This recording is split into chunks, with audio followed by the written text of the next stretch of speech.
എൻ്റെ ശരീരം മുറിക്കപ്പെടും, എൻ്റെ രക്തം നിങ്ങൾക്കായി ചിന്തപ്പെടും.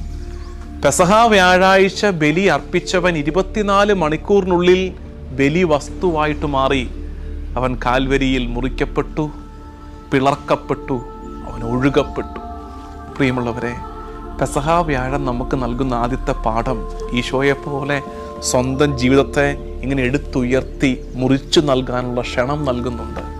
ബലിയർപ്പകനിൽ നിന്ന് ബലി വസ്തുവിലേക്കുള്ള ദൂരം നമ്മൾ കണ്ടെത്തണമെന്ന് ഓർമ്മിപ്പിക്കുന്നുണ്ട് പെസഹ വ്യാഴം.